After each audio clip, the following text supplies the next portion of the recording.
Hello everyone, I'm Tony Allcock, Chairman of the Kennel Club, and chairing a session which is dedicated on brachycephalic dog health. I'm delighted this morning to be joined by three people who have specific knowledge in this subject, who will be here to assist and to help us. I'd firstly like to introduce Jane Ladlow, who is a soft tissue surgeon and lead researcher into brachycephalic airway obstruction syndrome, BOAS, at Cambridge University. In addition, we have Bill Lambert, Head of Health at the Kennel Club and a founding member of the Brachycephalic Working Group. And finally, Charlotte McNamara, Health Development Manager at the Kennel Club, lead on development of the Kennel Club's Respiratory Function Grading Scheme to reduce BOAS. So therefore, this morning, we need to look into this very, very complex subject. For some time now, there has been a growing concern within the Kennel Club, as well as within the veterinary profession, about the demand for certain brachycephalic breeds and their health. This is now one of the most pressing canine issues globally due to its complex nature and wide range of contributing factors. In today's webcast, we want to talk about brachycephalic breed health, what is being done, and what the future might look like.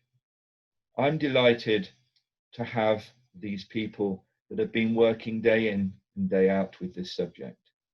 So let's start with asking them a few questions. I would like to ask Charlotte firstly, how is brachycephalic breed defined? And does the Kennel Club have a list of these? Charlotte. Thank you, Tony. Firstly, brachycephalic means shortened skull. So there are many breeds that are defined as brachycephalic, and you'll find that often experts in this area will vary those lists of breeds slightly. The most well-known, I think it would be fair to say, are the pug, the French bulldog, and the bulldog. The Kennel Club doesn't allocate breeds as brachycephalic, and that's a conscious decision as we treat every breed as an individual. So the health department has a breed health and conservation plan for all of our pedigree dog breeds, and therefore the evidence that is available to us is evaluated, and each breed is treated as an individual in terms of managing the health program in place for that breed, the research that's potentially needed for that breed, and how we support that breed as a health department in moving them forward and making health improvements. So that's why we don't necessarily allocate a breed as brachycephalic, but we are conscious of the breeds that are listed by many experts as brachycephalic. Thank you, Charlotte. Jane, a lot of people are asking this. What is BOAS? What is it? And are all brachycephalic dogs affected? So BOAS is brachycephalic obstructive airway syndrome, and it's a way of describing flatter-faced dogs that have got too much tissue in their upper airways. So they have obstructive lesion sites in the upper airways, so specifically the soft palate.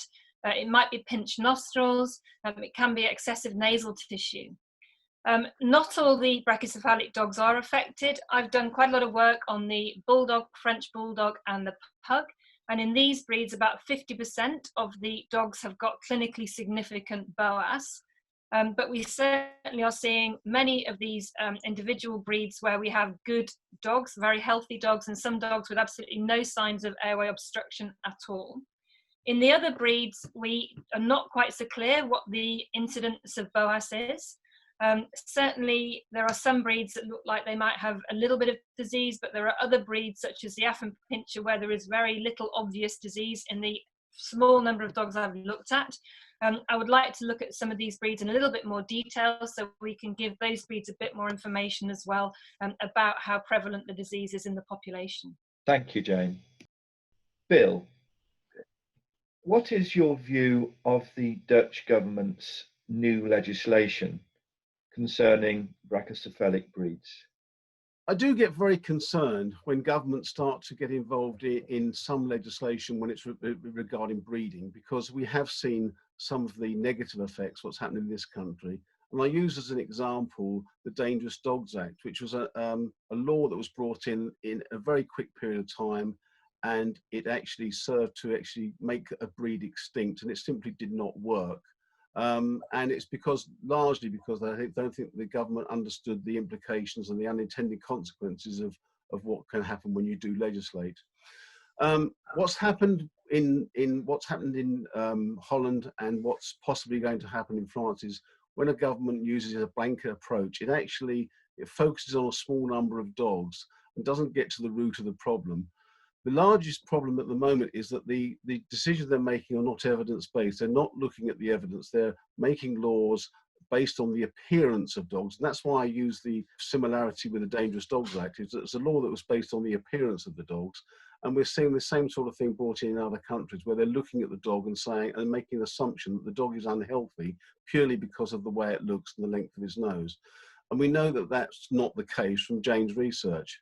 So what I would like to see is governments pay much more attention to the evidence and look what's actually happening out there rather than making these approaches, because all the effect it's going to have is going to force people away from those registered populations, the ones that we can actually know about, the ones that we actually have the research on.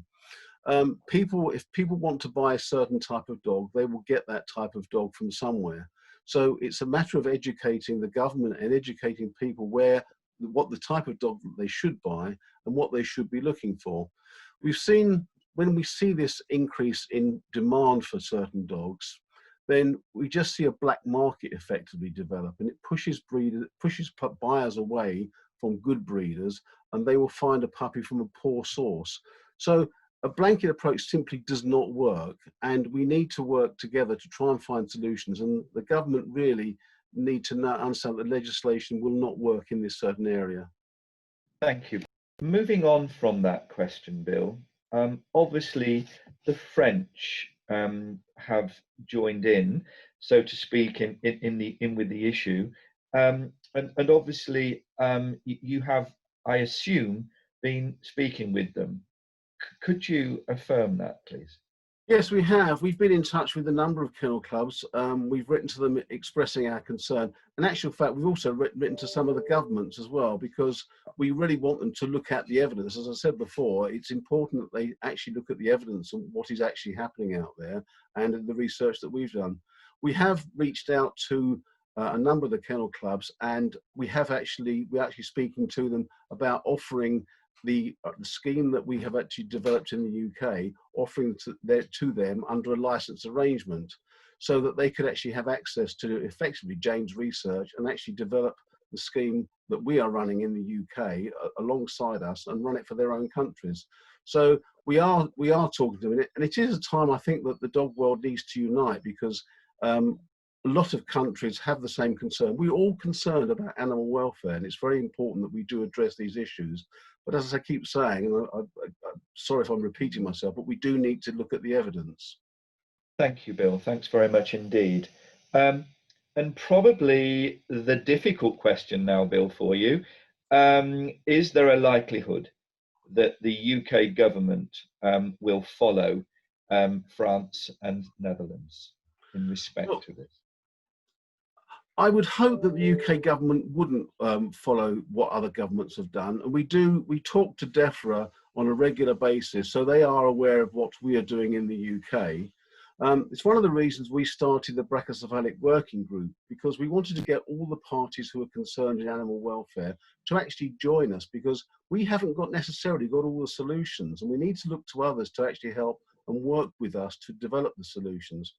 The other thing is, of course, we can only actually deal with the dogs that are registered with the Kennel Club. The Kennel Club is here for all dogs, but it's only the dogs that are registered with us that actually have We have records on, we have health records, and we have information that we can actually look at. But of course, we only register around about 30 or 40% of the dogs. So there's a huge population out there that actually come nowhere near the Kennel Club. We'd really like to help those dogs as well. Yeah, thank you very much indeed, Bill. Jane, I'm going to ask you this question because I think it's only fair that there's an independent air in the answer to this.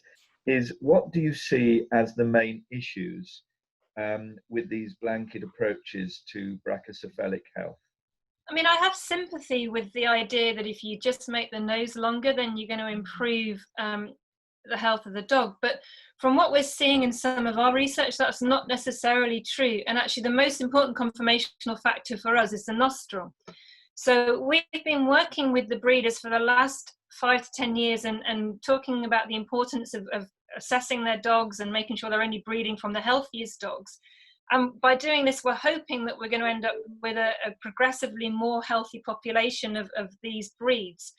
If you tell the breeder that if you do X and X doesn't work, then you've lost the agreement of the breeder and you've lost the goodwill of the breed club, and you might have done something that actually hasn't made a big difference to the health of that breed. So I think you need to know before you put in very strict guidelines that those guidelines will definitely make a difference. And there is not a huge amount of research in this area. So that's my worry. My worry is that people will follow these guidelines and might still not end up with the result that they are desiring, to be honest. Yeah, thank you, Jane, and thank you for your honesty. Charlotte, how is the Kennel Club approaching these issues? And what is the Kennel Club doing for these breeds in order that we can attempt to improve health? Okay, so as I mentioned earlier, the Kennel Club has a breed health and conservation plan for each breed. And depending on which brachycephalic breed you are considering, they're at different stages. So for pugs, bulldogs, and French bulldogs, we are fortunate enough to have had the BOAS research group at Cambridge, funded by the Charitable Trust, and we have over 10 years of research, which has enabled us to launch the Respiratory Function Grading Scheme for those breeds. In the case of other breeds that we are aware of that could be classified as a brachycephalic breed, including Pekingese, Affin's pincers, Griffon, the Japanese chin, there is new research that the Charitable Trust will fund, again, to extend this BOAS research group research to new breeds. So we will monitor the progress and bring the evidence forward to hopefully enable a scheme for other breeds where they need it. With the Respiratory Function Grading Scheme, that's now available in the UK for all breeders. And as Bill has mentioned, we have talked to other kennel clubs about the possibility to use the scheme in their own countries for other breeders. I think we continue to look at ways to improve breed health, not just within the brachycephalic breeds, but with all breeds.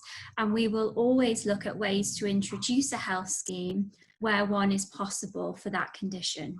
Thanks, Charlotte. Happy to ask you this, Jane, and if Charlotte would like to add afterwards. Can you explain more about the RFGS?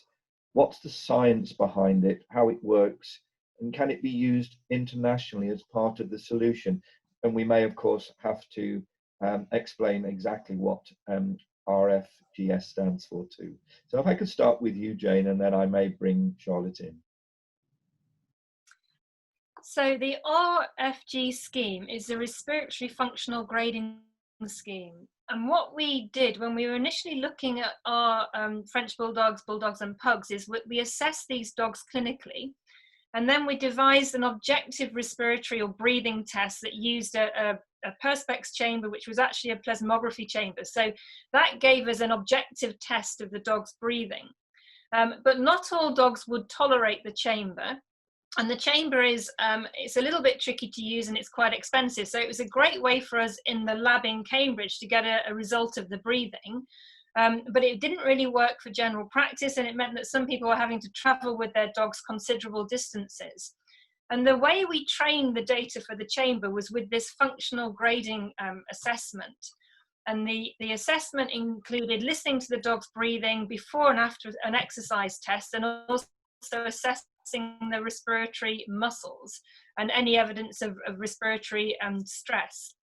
And that actual clinical assessment seemed to agree very well. It's like 94% agreement with the chamber results. So we had an easier way to assess these dogs that could be used by vets in a normal situation without expensive equipment. And we can train people how to do the RFG assessments in a day about, and you know, we've got some pretty good criteria which makes it relatively straightforward, at least to pick out the more severely affected dogs and to recognize the dogs that are not affected. So it seemed to be a good way to initially screen out the severely affected dogs that we could teach to general practitioners and people across England, so that and the UK, so that people didn't have to travel with their dogs. And then we have been talking to other countries, mainly because the breed clubs from the other countries have been approaching us and asking us what we can do in their countries. And the idea, if we do license it to other countries, is that then we can pool this data set and we can work out which populations are maybe a little bit healthier and which populations have got different issues in. So you might be able to work out which dogs will naturally complement each other with the breeding until we get genetic tests established. Thank you, Jane. Anything you'd like to add, Charlotte? No, just to say that the scheme is available in the UK and hopefully it will be available in other countries.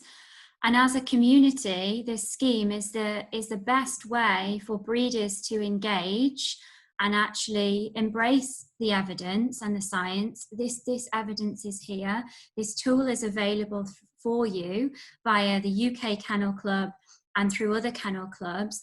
And if we want to control the pace of change and we want to make sure that the best possible examples of these breeds continue to be promoted, then we have to use these health schemes. The kennel clubs have a role in that they need to show leadership and we need to make these tools available to breeders. But we all have a role, and the breeders, the owners, the judges really have to be conscious of the health schemes and tools available, really promote them within their community, and for breeders particularly, really make this part of every single breeding decision that you make going forward. Thank you very much indeed, Charlotte. Bill, you seem to get the difficult questions this morning. So here's, or today rather, here's another one. Why can't the Kennel Club simply refuse to register dogs unless they are health tested? A question that is often asked. It is a question that's often asked, Tony, and it seems a very simple solution. But it does hinge on the fact of whether people will register their dogs with the Kennel Club. So there is an assumption that's made by some people that if we brought in mandatory health testing, then suddenly everybody would comply and they would continue to register their dogs, and therefore we'd have a healthier population. But actually that we don't know that that's the case. We only register currently somewhere between 30 and 40% of all dogs in the UK. And it's only those ones that we actually have contact with that we can actually hope to influence. If people didn't register their dogs with the Kennel Club and they chose to walk away because we set the bar rather higher than they wanted, then they would continue to breed their dogs. And we'd have no influence on them whatsoever. We'd lose contact with the owners, we could lose contact with the breeders, and our influence would start to actually diminish. Now, the only evidence we can actually look at, the only example we can use where this has possibly happened is in the United States. The United States used to register at the American Kennel Club, which is a similar organisation to the Kennel Club in the UK, used to register about 1.5 million dogs. They now register less than 500,000 because of a number of decisions that the American Kennel Club took in terms of actually regulating their breeders. What they wanted to do was very good, but it didn't make people walk away. So we have that very fine balance. We are very anxious. We want to make a difference for all dogs. That's the mission of the Kennel Club. But we have to keep those people with us if we are to do that. So the way that we've worked is by encouragement. We make these tests available, and we actually work with the DNA laboratories. We actually record all the results on our system so that breeders have the information available.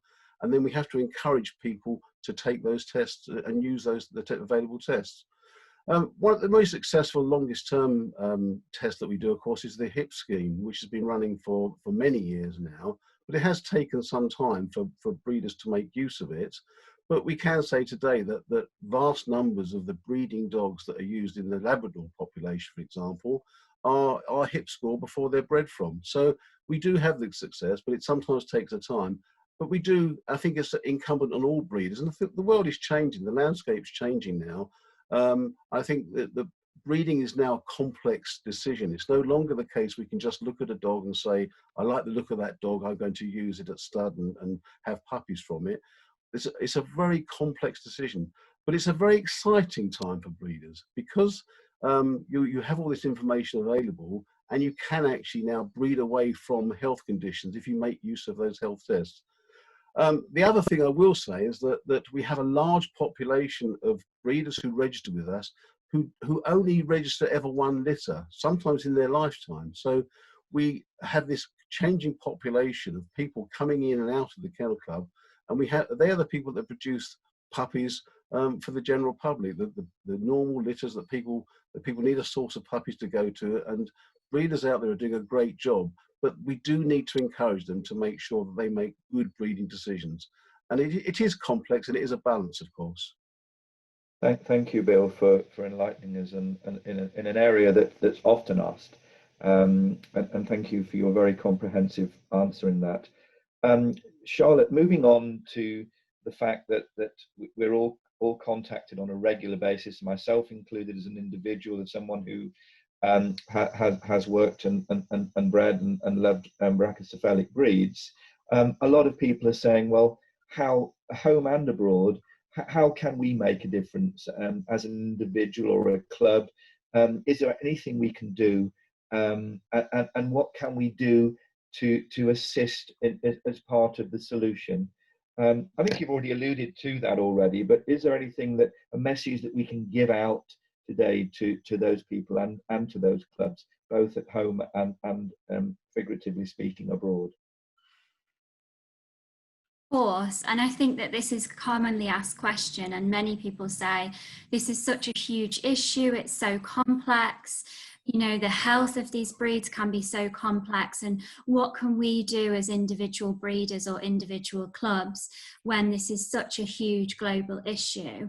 And I would go back to the point that there's a number of things on a very small community level that every club, both in the UK and internationally, can do. The first thing to consider is, what is your role and what is your influence over those roles? Do you influence judges? Do you influence breeders and owners? And do you influence other clubs? Are you part of a larger fraternity of clubs? If the case is yes, then there's a number of resources available to you to actually educate your judges, put this at the forefront of their mind for every single appointment. They must evaluate the health of these dogs as a priority above anything else. And we all have to do that if we want these breeds to continue and thrive in the future.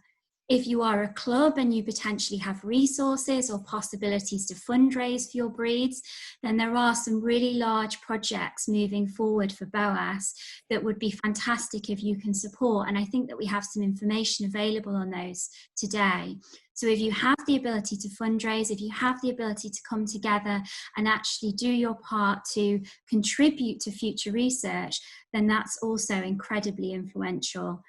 And then finally, really on the breeding front, which is the most important thing, is it might feel simple if you only have one litter a year, or you have one litter every 5 years, or your friends only have few litters, and you think, my goodness, there's these breeders out there that produce so many puppies. But it does make a difference. And if we are going to shape the future of these breeds, then we have to be really, really honest, and we have to use the tools available, however difficult that is. If that rules out a dog that you had loved in so many other aspects and wanted to use, then that's the difficult choices we now all face so that we can protect our breeds moving into the future. And I think if every single breeder said at the beginning of choosing a mate, of looking at their own breeding program and their own dogs and their own bitches, they said, actually, I'm changing my decision on the basis of health. And I'm doing this because it might be a slower path, or it might be more challenging, or I might not know the outcome, but my priority is always health. I think that we would completely change the landscape, and we would be able to really promote those fantastic examples of these breeds that do exist. Thank you very much indeed, Charlotte. Bill, I mentioned at the beginning of the podcast that you were a founding member of the Brachycephalic Working Group. Just give us a little of information about this and what you stand for. Sure. Well, the Brachycephalic Working Group brought together a lot of groups, for example, the RSPCA, the British Veterinary Association, PDSA, all the organisations really who are invested in animal health and welfare. And they were organisations that sometimes have been critical of some of the things that the Kennel Club has done. And I think that criticism came about largely because they often don't have an understanding of some of the issues that the Kennel Club faces and some of the things that we have to deal with. So the idea of the Brachycephalic Working Group was to get people together, all who are invested in the problem. And I say the problem because it is often the dogs who have problems that do end up in the welfare sector, the ones that can't breathe, that people have had to part with because they can't afford to have the dog operated on because it needs surgery. So they do have a huge part to play. But of course, we recognise that we haven't got the solutions ourselves. So we reach out to the other parties to actually see what they can do to actually help us. And I think having them involved with us has made them realise that the problems aren't necessarily quite as simple. It's important that everybody does work together on these issues because there often is no one simple solution. It does require us working together to actually come up and understand what the challenges are. We have had quite a lot of success. And I'll give you one example where the group really did have some success. A film came out a little while ago called Patrick the Pug. Now, we're very aware that film and media can have huge influences on the public when it comes to making choices for buying dogs. And we've already seen an enormous increase in the demand for pug puppies. And we were really concerned that this film may actually have a negative effect in suddenly it makes the breed popular with everybody who perhaps don't understand them. As soon as you get a big demand in dogs, a sudden demand, suddenly the rules of supply and demand no longer work, the demand outstrips the supply, and then you start to have problems because people then start to breed dogs purely for money rather than thinking about their health and welfare. Now, this was a huge concern, so we the Brachycephalic Working Group worked with Disney, and the film was put out with lots of messages about what people should do if they want to buy a pug, and it really alerted them to some of the concerns and what they should look for, how they should actually go about sourcing a pug should they want to. And we found that this worked very well. So it was a way, and it was only working with all the other groups that were able to come up with a consensus and actually really put some pressure on the filmmakers to actually act responsibly. So there's a number of things that we are doing. It is really understanding what each is doing and working together so that we can actually really educate people out there on the issue of brachycephalic dogs. Thank you, Bill.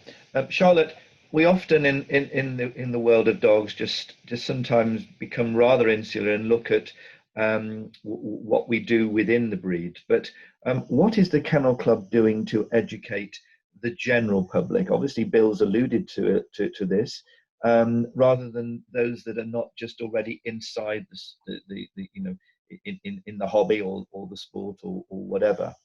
So those outside, what is the Kennel Club doing to educate the general public? Thank you, Tony. It's a really good question.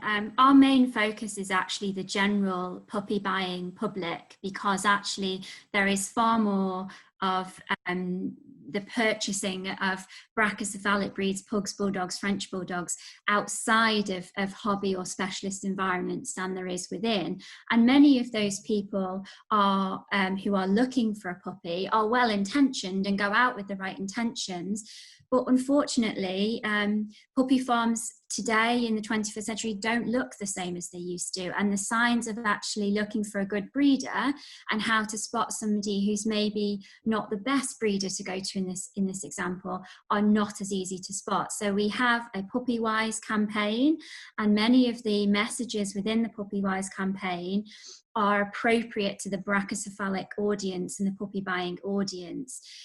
Even within that, at our large scale events, we have specialist advice for those who are looking to buy particularly a Pug Bulldog or French Bulldog, the more popular and well-known brachycephalic breeds, because we don't want people to fall down some of the common pitfalls, and we want people to understand the right questions to ask and how to build the right relationship with a breeder. And I think the other thing that we really focus on is our website and our information that's available, and explaining even at the very basis what brachycephalic means, because many people who see a French Bulldog or a pug in the park and are looking for one don't necessarily associate them as a brachycephalic breed. It's not a term they may be familiar with, and they don't necessarily know how to spot some of the telling signs and conditions or early signals that there could be health problems along the road. So it is all about education for us. We have a number of films and videos available online.